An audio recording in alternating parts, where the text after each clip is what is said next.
A lot of things, it's like a lot of different factors that make up me or what I believe in and like what I lean into, like what's my foundation that I keep from going. You know what I'm saying? I'm usually the type like um if I don't really, if I can figure it out on my own, then I'm gonna figure it out on my own.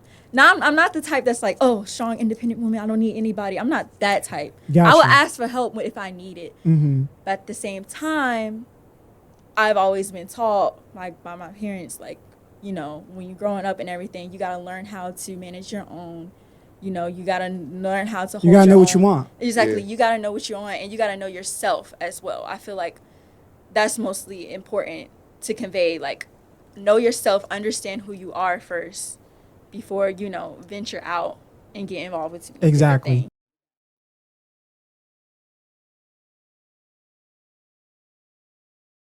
What's going on, guys? It's your boy Kenny J, and Gifty Messiah here. and this is QFM Podcast. We got a special guest here in the building. Say your name. Hi, I'm Zoie. Okay, Zoe. Before we get started, just tell me a little bit about yourself. So I'm a junior here now. I'm majoring in media studies and then I'm minoring in drama. I really am passionate about the film industry. I love anything doing with production, behind the scenes work, editing, lighting, filming. I also am an actor, so Okay. I can be behind the camera or in front of the camera. It's ultimately where I want to end up at. There you go. So yeah. So is it actor or actress? Actress, Okay. but 2022. actor. I feel like actor could. I feel like people still use actor for women as well. True. Yeah. Definitely. So, like, how did you really find yourself in the, film work? Because I know you don't really, like, focus too much on, like, filming and editing anymore, but, like, what really drew you to that? So it was kind of like a process, to be honest, because I originally started off like wanting to just do acting, just pure acting. It was a process when I did theater in high school and then coming into college, you know. Theater in high school and theater in college, they're two different worlds. There's a lot of similarities, but it's also a lot of distinctive differences. And I just didn't think I was like really up to par to handle like college theater in terms of like BFA, because it's just a lot to it. And so I really just wanted to go in a new direction. And I know when I did theater, I was always interested in like people who work backstage, the stage crew, because they were always moving. They would help putting sets together. They would help getting costumes, props. I like that excitement and the rush of it, and how like just like the magic that goes on behind the scenes really like caught my attention.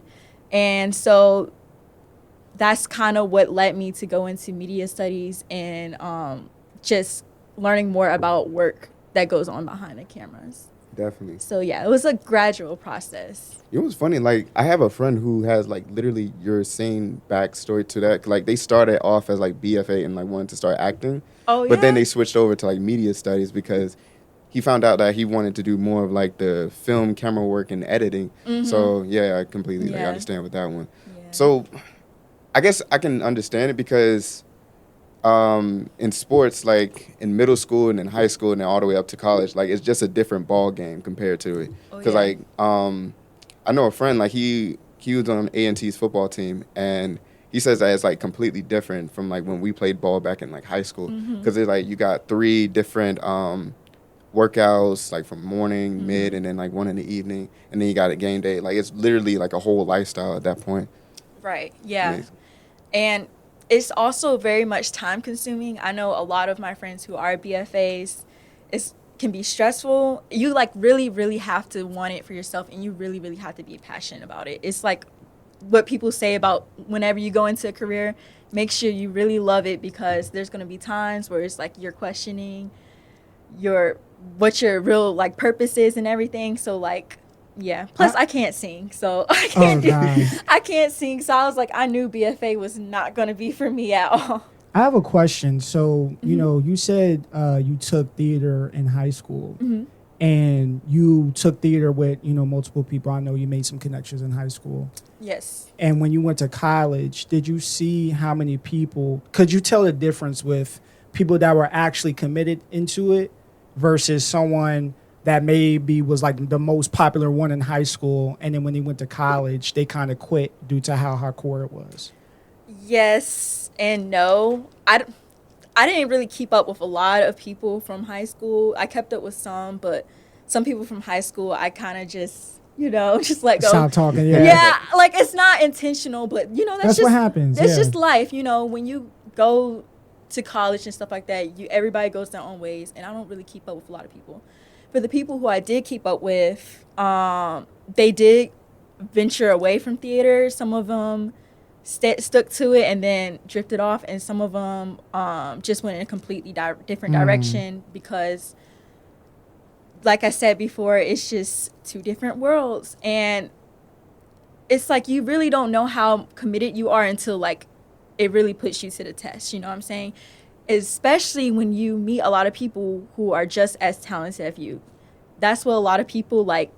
You got to have that discipline Right. and that consistency. Definitely. Absolutely. See, when you're like, especially since I went to a small high school, when you're in like a small like bubble and you're used to seeing the same people every single day, and like you're used to maybe it's a small demographic. Yeah. Right, Yeah. exactly. And you're used to being like, oh, I'm usually the best at this, or I'm usually the most talented at this. But when you come to college and you see a lot of people who are just as equally, if not better, or may have more experience than you, then that can also be a lot of pressure and could really take a dent on people's self-esteem, which I've seen happen as well.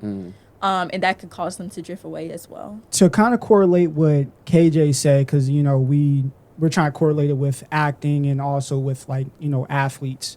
I remember in like cross country, and you could see the difference, even though it was a very united sport to where everyone was doing the same thing. You kind of see the difference with the runners that were running 17 minutes for a 5K. And a lot of people were like kind of like worshiping them because they were like the best on the team. And then when they came into college, it was a whole different story. Some things, they wasn't the best in college. It was a way different ball game. Right. So I like to acknowledge that, it's kind of crazy how you could do something for so long when you're young because there's such a small demographic. But when you're in college, you're not only competing with, I would say, people in your school, but you're competing with so many different schools. Absolutely. Not only just because if you just look at Greensboro, you got UNCG, you got A&T, you got Guilford College, Bennett, Greensboro College, right? I was like, I'm sorry, Greensboro College, Bennett, No, a bunch of community colleges that's around the area, and then you go outside of Greensboro, you got School of Arts, just a bunch of places that has similar majors. A lot of people are passionate about it, and it's just like one big community, kind of. Okay, so you're trying to be an actor, right? Both, kind of. No, whatever takes me, like, okay, to get to the film industry. I can, like I said, I can be in front of the camera. I can be behind the camera. I am really passionate about acting, but it's not something that I would, like, just stick to and that's it. Like, I want to write my own films. I want to own my own production company. I want to direct. I want to produce. I want to be a gaffer, a boom operator. I want to do it, kind of all of it. So, okay, my bad. So what would be like your ideal genre of like making film? Oh shoot, that's a good one. Yeah, because you got like different styles, like Yes. Tyler Perry, Quentin Tarantino. It's just like all. She won a different 4-year. She won a variations. 4-year one. That's funny. I used to really want to work with Tyler Perry when I was younger. After I got older and I gained some more knowledge and just growing up and looking back at people I used to admire, it's not really the same. Why is that? Why not Tyler Perry? Because of the things that I'm noticing in his, like, not only in his movies, his TV shows, his plays, his early plays and everything, you see a common repetitive theme that he has, especially when it comes to, like, stereotypes on the Black community that some I'm like, okay, yeah, it was funny, but some it's just like, What is example? I got there, something happened to where like I think have you watched Friday Right. with Ice Cube, and so Right. Felicia, the actual actor, she was like bashed down so hard because that one portrayal like end up kind of messing up her personal image. Yeah. So yeah. like not even only that, it was a negative black stereotype as well, which is the crackhead, you Right. got $5. So it's so like I guess what do you see, what negative stereotypes do you see in his movies? So a lot of his movies and TV shows, it's a repetitive theme of women needing to be saved by men. If you look at Diary of a Black, I can't even Diary say. of an Angry Black Woman. Yeah, Diary of an Angry Black Woman. I'm sorry, y'all. I'm messing up all these names and titles. Diary of an Angry Black Woman, Family Reunion, all of his like classic is always a black woman that's struggling, a black girl that's struggling. Some man or somebody external comes to save her, and they live happily ever after and stuff like that. And it's like always, I don't know, it just kind of puts you in that state like, is this like how black women are supposed to be saved? Is this how they like overcome their struggles and stuff like that? Because that's not real. In a lot of cases, that's not real for us. So what do you think is real to you? It just depends. A lot of things, it's like a lot of different factors that make up me or what I believe in and like what I lean into, like what's my foundation that I keep from going. You know what I'm saying? I'm usually the type like, if I can figure it out on my own, then I'm gonna figure it out on my own. Now, I'm not the type that's like, oh, strong, independent woman, I don't need anybody. I'm not that type. Gotcha. I will ask for help if I need it. Mm-hmm. But at the same time, I've always been taught by my parents, like, when you're growing up and everything, you got to learn how to manage your own. You got to learn how to hold You got to know what own. you want. Exactly. Yeah. You got to know what you want, and you got to know yourself as well. I feel like that's mostly important to convey, like, know yourself, understand who you are first before, venture out and get involved with Exactly. things. Do you Yeah. believe there's like certain roles and dynamics within a relationship? Like there's the man and then there's the woman. Mm-hmm. What do you? Like I said, that also depends on you. Not to you, just only to to me, you. Yeah. I'm more traditional style kind of Okay. type of person. I grew up in a traditional like household, Mm-hmm. but also like I'm not like, what's that word I'm looking for? Like You're not like extreme like traditional like you're not those the princess. Yeah. yeah. Like I still believe a woman should be able to like hold her own and stuff like that. Don't be solely dependent on the man. You know what I'm saying? But the man should also provide for his woman. Got you. Yeah. So you think like the man should like provide, especially in like the family dynamic? Yes. Okay. Yes. Take care of your family. Take care of your wife. Take care of your kids. Take care of the household. You know what I'm saying? Mm-hmm. It's like y'all both have to work together to make it It's work. a partnership. It's a part. Yeah, basically. Like Could you believe that like binding a partnership. woman? Sorry for interrupting, but No, you're do you good. think a woman could be in that dynamic too, like the breadwinner? Like as like always the man is in the breadwinner position. Do you think like a woman could be in that position too? I feel like yes. I mean, it's real. Yeah. There's situations. Definitely. There's not situations. There's relationships out there where there are stay-at-home dads, and the woman is bringing home most of the money. I feel like that can work as long as partners agree and like they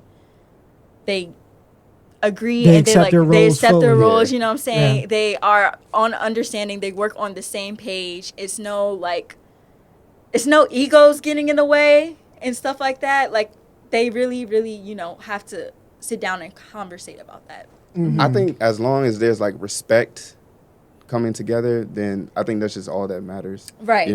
Like regardless if the woman's in the breadwinner position or the man's in the personally, I think like the man should just like secure and provide, because like since the dawn of time, it's just been what it was, and then like the woman's just made sure that the whole family is being taken care of. Right. But as long as there's that level of respect, because I feel like when somebody's in that breadwinner position, they can either get like a little bit too cocky, or they either Right, like absolutely, downgrade, absolutely. their partner for like what they do. Right. So. That's why I brought up egos. Like, Yeah. you don't ever really want to get with a friend. And this is just me in general. I don't ever like want to bind with anybody who has too much of an ego. I feel like mostly it's more of like, do what works for you. If that what works for you, and that's, that's good that you say, you have to really learn yourself. Right. And we come into a generation and age to where, anyone could really do anything despite of whatever. My aunt, she's a foreman. She's a manager of a foreman company. And due to that, they promote, I guess like opposite sex get into these things. Like they want to promote more male nurses. And then now it's more of like they want a female foreman, which is, it's kind of, the naming sounds weird. But overall, it's like just that promotion. I do think that it's really incredible that they're doing it. Right. One of the issues is that they're not fully putting in the 100% of commitment that they should be putting in. And as a result of that, they end up being unsatisfied because they're putting in the effort that doesn't work for them in the long run. Right. Yeah. I agree. Like I said, you just have to really come to mutual understanding. Each partner has to know themselves. That's the most important thing. They each know themselves. Like, if he or she is going to be making more money than me, is that going to bother me? If there's a situation where I might lose my job, you never know. It's life. You know what I'm saying? Yeah. It could be the man that's making the most, and then he loses his job, and then he has to like get another job that's making less than him, and then like the woman be making more, and now she has to like, you know what I'm saying? You just really have to know yourselves and know each other. Yep. So for like I guess like, since again, you're kind of like in I guess like in film, you're kind of in like the acting and also in the background scenes. And we definitely talked about, I guess, people that are producing these movies and films. So what type of actors do you idolize? What type of actors I want to say idolize. I don't really idolize anybody. Do you like? Like, what do you like? Okay. Just simply, what do you like? Okay, who do I like? I'm a big Taraji P. Henson fan. I can see that. Where is he from? She. Dang. Oh. Another movie. Just another movie. Another movie. Oh, no. Zoe Saldana. Just never mind. Have you watched Empire? Yeah.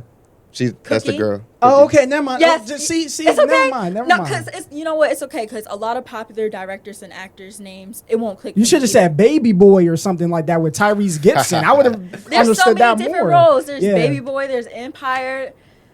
She was in a bunch of Tyler Perry movies as well. Like, it's so many. So you're going to pick the movie where she depends on the man? Right. Oh, my God. That's just... I mean, I'm when you said it's Empire, okay. I was like, okay, I know what you're talking about. All right. No, it's okay. It's okay. That's funny shit. Yeah, I really look up to her, especially, like, and I never finished her full book. Gotcha. I picked it up and read beginning to middle, but I never like finished it, which I'm trying to make a goal to finish a book. But her story is really inspiring, especially like how she like got started and how she was just in college doing hair and stuff. Like, her background and everything was very inspiring to me. And you look at her now, she's been very successful. She's been in a lot of good films, been nominated a lot, and most importantly, like, she stays true to herself. Another thing that really inspires about me is, like, even though she's like an actress, she still has like her own brands and stuff going on. Like, she has her book coming out, her hair products and stuff like that. She's also very uplifting to other women, and especially other Black women, Black actresses. I love that she's supporting, and she's like really showing her commitment to our community, especially since it's really rough for us Black women within the industry. Absolutely. We get overlooked a lot. We get especially misrepresented. With Monique, right? Yeah, we get misrepresented a lot. And then for years we've been in the earlier days of film industry. We were really like, that's when we were really like hard stereotypes, misrepresented, and we were always consistent. We was going crazy. Like, that was like our way to pay bills. Yeah, you see what I'm saying? And that's what I'm saying. That's unfortunate, but sometimes you have to play those roles and put yourself in that position to keep your lights on. Mm-hmm. So yeah. So speaking of actors, we have an actor that, like, he's on a little bit of in a bad position right now. He's Yeah. trying to recover. How do you feel about Will Smith? Oh, Mm. Will Smith. And I'm not talking about the GOAT neither. Chris Rock got from Kevin Hart. Okay. I'm assuming you're talking about this whole Grammy situation. All right. Here's my take on it. It's wrong on both sides, in my opinion. Oh, I mean, Okay. he stood up for. Don't get me wrong, he stood up, but get out. okay, fine, I'll leave. But at the same time, like, okay, Jada has disrespected him. I mean, this relationship is really complicated, and I really can't really speak on this because we don't know the whole story. So it's really Listen to our last one. Yeah. Listen to our first or second episode. But go ahead. okay. Second. Link in the description. Facts. Okay. I really admire that he stood up for Jada. I think that was really good. And Chris Rock, he shouldn't have commented that at all. That was really wrong on him. How is that wrong? Because, to be respectful, how is that wrong for someone that is a comedian for him to have a joke and to the link of that joke? Honestly, it's kind of encouraging due to like the reference that he had. And also it's more of like, but comedian, and I think that's what Patrice was saying, every comedian should have their own way of being funny. You see what I'm saying? Because that's their job. So who are you to tell somebody that is their job to make people laugh True. on what is wrong and what is right? You see what I'm saying? True. That's like, okay, that's like me telling you, hey, you shouldn't act like that. But what's your degree? What are you trying to do? You're trying to be an actor. So who am I to tell you something that I have no credentials or experience on? You see what I'm saying? The only experience of acting I got is really high school. That was theater. Oh man. Did we all like do theater in high school? Yeah. Yeah. I fuck with theater. Yeah, me too. I can see it both ways. I really can. It's just And plus you're cool with him as well too. You're cool with his family. I think it was more like an ego type of thing. yeah. My thing is, this is why it's like so complicated to talk about because there's so many different directions you can go with this on Will Smith's side and on Chris' side.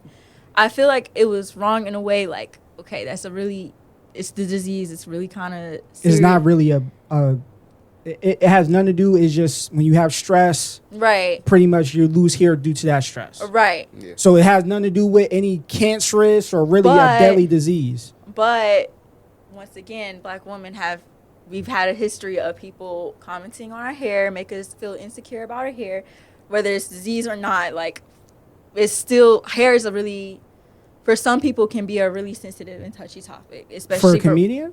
Not for comedian. I'm talking about for Black women. So if it was I'm just asking. So if it was just a different type of woman, right? To where, if she wasn't a Black woman, would that still be acceptable? Not really. But I'm saying as in like, because you're saying, Black. I feel like for me, I could see how it could be wrong, but I don't view it as wrong because every comedian is going to roast somebody. Yeah. That's always going to happen. Yeah. I'm not disagreeing with you. Yeah. So it's like, so you're saying as in like, it's just as the man and someone disrespecting my woman, he's defending his woman in a way. That's your point, right? Right. I feel like he could have handled it a different way, like not going on stage and like just smack him on stage. I feel like he definitely could have talked to him privately about that because that's happened in times in history before where people felt like comedians went too far, but you can handle that like privately and everything. So that's why I feel like he was wrong on that part. It really, like I said, it's kind of hard to answer that question. I mean, it's really subjective. Yeah. I think people make it more subjective than what it needs to be. How do you feel about it, KJ? Yeah, I mean, like I said on the last episode, I don't think that he really handled the situation that well because, like you said, it's a comedian. Everybody's going to get, like, jokes thrown at him. Yeah. All angles. And I just think that for somebody who is such a iconic actor from all the way to the 90s, all the way up to now, a lot of people, like, look up to him as, like, inspiration and, like, that father figure. And his backstory is very relatable. Yeah. So for him to, like, just go up there and just, like, lose his cool like that, it was just like, dang, it's really disappointing. It's like the quiet guy that yells for the first time. You're like, whoa, what the heck? Like that. Yeah. It was a really big impact on just how like you feel about that person. You see what I'm saying? So, and have you heard his apology? I honestly haven't. No, you're good. After all that happened and everything, I kind of just drifted away from it. Gotcha. I don't know. After seeing all over Twitter and TikTok, I kind of just like got tired of it and let it go. I don't really stay too much on mainstream media. I mean, I check up on what's happening and going on and stuff, but I don't really invest too much time into it. But yeah, at the same time, like Will Smith's human, you know what I'm saying? He does love Jada, and love can make you do some really crazy things, whether right or wrong. I mean, it can. Yeah. It can. I mean, I'm not mad. Right. Now because like I feel like, you know, in that relationship, you know, just based off of the evidence I collected, pretty much Will Smith was Jada's second option. Let's just be real, because she was in love with Tupac. Tupac died, rest in peace. His daughter, like I said in the other episode, previous one, wrote a letter to Tupac saying I wish she was alive to make my mom happy. And at the end of the day, it's more of like, I feel like when we have these kind of actors and we see them on so many different things, especially in black actor, you know, it could really, any little thing could really hurt your reputation. yeah. Especially when it could come out of really nowhere, but now you're causing that reputation to be, you know, but I don't think his reputation was tarnished. He still got a $35 million deal. Absolutely. No, he got a deal after that. He's made too much of a big mark within the industry to like really just, oh, you're nothing now. Like, yeah. no. Yeah. I just think that with a lot of stuff going on in the media and like with his situation, a lot of people are just kind of, you know, just disappointed, you know, because they've seen like just a different side of him. The Rock family is disappointed, definitely. They want to fight, you know, so, but like I listened to the apology and, you know, I think, you know, to play devil's advocate, I think we understand, you know, if this is his true feelings. I think like we all understand like we did something fucked up before. We did something to where we kind of regret to this day, especially to someone that we cared about. And at the time, we wasn't thinking as logically. Was there a time really in any place to where you, I guess, destroyed a friendship or you damaged it to the point where there was no fixing it due to whatever fucked ups you had or whatever you did to fuck that up? That's kind of biased. I don't know. I feel like my answer would be kind of biased. Go ahead. Like, no, I didn't do that. I feel like it was wrong on both ends. I've done some things that I'm like, oh, maybe I should have done or said that. Got you. But it's also like it was at a point in time in my life where I really didn't really understand myself, and like I wasn't as mature as I was now. So I would say yes, but it wasn't all on me as well. It was like both sides done something, and it kind of just caused it to break apart. Got you. And burn the bridge altogether. It's like not just burning from one side, it's burning from both sides, and then the bridge just fell apart. You know what I'm saying? So yeah. Do I have some regrets? Yeah, but at the same time, everything, you know, you can't go back in the past. All you can really just do is improve yourself, make yourself better, and you got to learn to forgive and let go. You know what I'm saying? So yeah, that's what I did, and I accepted what I've done in the past. I've come to terms with it, and it's not who I am anymore. So moving on, that's all you can do. So yeah. How about you, KJ? Yeah, I have. I remember one time I was cool with this guy, and it was like at the beginning of the school year. This was around like sophomore year of high school, and he was kind of like a new student trying to get situated and everything, and he was kind of like chilling with this girl, and I kind of like sold him out for the girl. Little snake. I know.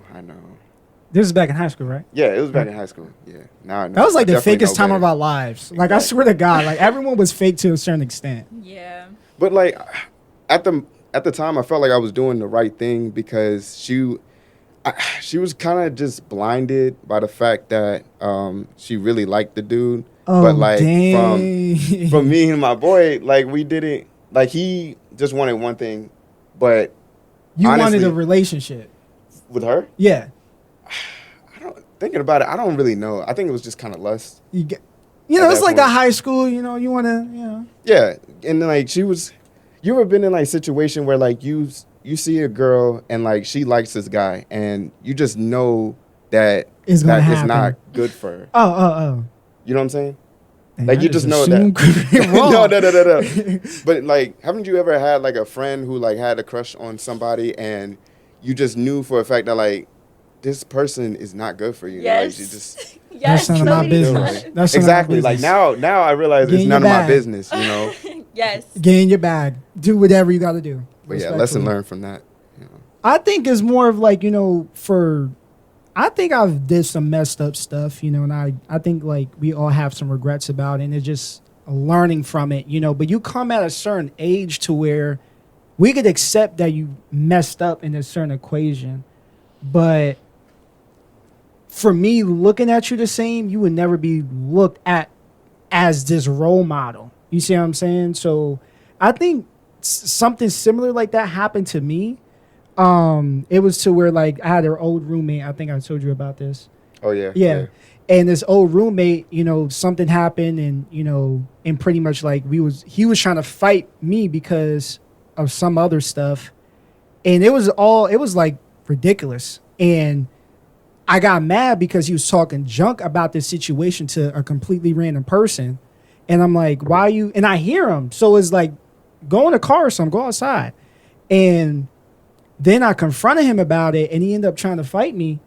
And I like put him in the chokehold. I said, stop. And he stopped. And our friendship never went the same. Our friendship was never the same. Like I never looked at him as a friend no more. And we ended up not talking no more after. But yeah, like just that situation, you know, just trying to correlate it back to acting and, you know, going around just trying to figure out who you are. I think it's kind of hard to look at him as this successful actor. You see what I'm saying? No matter how many resources and no matter how much money you're getting. So like, I guess, you know, do you have any final notes about this situation? You don't even care. I mean, I care, but at the same time, You trying to their focus on life. what? Yeah, I'm just focusing on myself. You can't really. It's only so much you can relate to a celebrity's life, especially when you are nowhere near the amount of success they have. Is just complete. You really never understand unless you're in their shoes, and that's what I overall have to say. Personally, I believe there is some wrongs on other sides, but it's no ill intention, like ill intention. Like, I really, really want to hurt you right now. Like, so I'm gonna say this to hurt you, or I really physically want you to be in pain. Like, you know what I'm saying? I don't think it was out of good intentions. It's just the way the actions that happened to convey those intentions, it didn't match. So that's all I had to say about it. And yeah, I'm leaving it at that. Yeah. He was like, nah, I'm not trying to get in trouble. I'm not trying to get in y'all trouble. not about to twist me up. Like, y'all, yeah. I don't know. I'm gonna be in.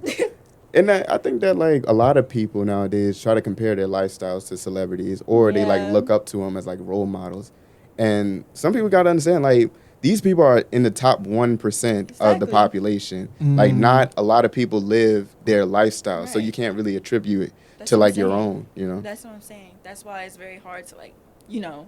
But also is like when we have that, we kind of create this like deity aspect of, okay, like, you know, since we're not like them, we can't learn from them, or we can't have similar experiences. You see what I'm saying? Yeah, because true. You could relate it. We're on a different maybe financial status or maybe in a social status, but they're human at the end of the day. Right. So it's like, you know, I think at times to where when you're this high up person, we have this big expectation on them. Right. But in reality, they're the same as us. You know, right. so if you was to take all those layers off, the fame, the stardom, if you was to rip all those layers off and just look at just the raw foundation of these people, then yes, definitely. You know. And I'm glad you said that, because like I've been in rooms where like people's been like super successful, like millionaires, and like people who like really establish themselves in the industry or in the business, and like you just have a conversation with them and you just look at them like they're just people. They're just regular That's people, right. honestly. Right. You hear all the time about some celebrities who like stay out of the public eye. Like Prince, for example, he's a great example. Like he this man was loved by the world, but like he stayed down to earth.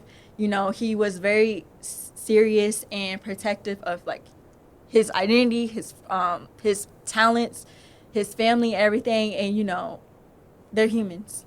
Facts. And also it's more like they could be, you know, they could remind you of some fucked up people you met in your life as well. So I guess like that correlation doesn't only have to be positive as in like, oh, he's a cool dude, you know? Right. As it in can like, go, yeah. Yeah, it can go both ways. It could Yeah. be someone that you can learn from and someone you could avoid. Yeah. Exactly. Absolutely. It just really depends on who you're dealing with. Facts. Definitely. So, switching topics, I see here that you are part of something called, like, it's a broadcast and media production company called UNCGCM Studios. So, Yeah. trying to tell us a little bit about that? Yeah, so Carmichael Studios, we're a student-led film organization. We do short films, we do podcasting like we're doing now, and YouTube, which is basically people who work behind the scenes or get behind the scenes footage and like help with editing and a bunch of other other external projects going on. So yeah. Have you done any like short films with it lately? I have last spring semester, me and my team, we did the film Memento. It's a short film, Memento, and it was basically about a Asian American college female who is dealing with like the effects of coronavirus. You know, there was a lot of Asian hate and stuff going on at that time. So we really wanted to like just spotlight that with our movie. Me and my friend Shalia, who is also the president of the club right now, we were the script writers for the film, and then we had two directors, Alyssa and Micah, who helped direct the film, and then So we finished that by the end of the semester.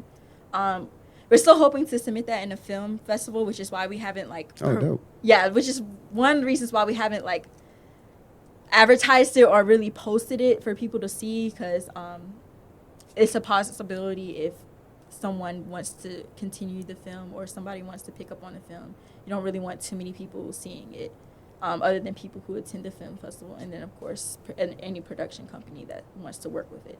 So yeah. Dope. So I guess like, so having that type of organization and just making these short films, what is some of the, I guess, obstacles that you go with while filming these short Of films? course, us just being student-led, that already gives you obstacles enough. We don't have funding. And a lot of people don't know we exist. So, like, when you have a small production team, a lot of people fills up, like, what normally is, like, you have a makeup artist, costume designer, set designer, stuff like that. That may all be the position of one person. I could be a script writer. Just for example, I could be a script writer, but I could also be directing. I could also be helping with lighting. I could also be, like, you know, it's a lot of positions that end up getting filled in one, which can be very stressful, especially if you really want your film to be the best that can be, and you're really just trying to get your work out there. You got, you know, everybody got to start somewhere. So, that commitment got to be 1,000%. yes, it's very important to make sure everybody's on the same page. Got you. So, yeah, that's one of the main obstacles, just not having funding, and then of course working on a small team. You know, you really, really got to be on top of things when you don't have a lot of people that could just handle this and handle that. Like, a lot of people is going to have to handle multiple jobs in one. Yeah, those are the main obstacles. All the other obstacles go with big productions and small productions, you know, working with people who have their own goals, are not working to achieve the common goal and stuff like yeah. How does your editor feel? Our editor was for that film was also our director, Micah. She also did the editing. She did such an amazing job. She's so talented. I just hate that it kind of all got thrown onto her. but we didn't get to choose our roles. We kind of just got our roles assigned to us. Don't look at me. Don't look at me. Oh. Don't. Is Don't. Nah, you've been doing better. You've been doing this thing. No, he's like my editor and stuff like that. And Oh, you know, yeah. He goes out and source. I do like behind the scenes work. Oh, Yeah. yeah. It's and editing is really a tedious job. I don't think Definitely. a lot of people understand how tedious and stressful post-production can be. Sorry. he's taking all the credit right now. He's like, yeah, I do that. Yeah, what's up? Yeah. Yeah. Post-production is just, yeah. Especially when you have a deadline to meet. That's when it's like especially stressful. But she did a really good job, and I'm really proud of our team. And we're going to continue to work together this semester and for semesters to come. So just be on the lookout. Okay. Warner Be Bros. on the A24. lookout. All right. Yeah. So we all good? Yeah, we all good. Any last words? Where can they find you?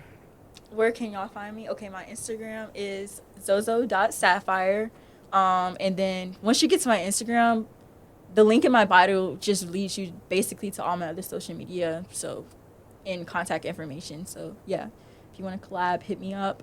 If you're interested in joining CMS, please join. We're looking to get as many people as we can get. We have a lot of big plans and a lot of big things that we're going to do this semester. So, yeah, check us out on Instagram as well, UNCG CM Studios. Back. Okay, thank you guys for listening once again. Follow us on Instagram, please, and also listen to us on Apple Podcasts and Spotify. Subscribe to us on QFM Podcast on YouTube. Thank you so much, guys. We out here.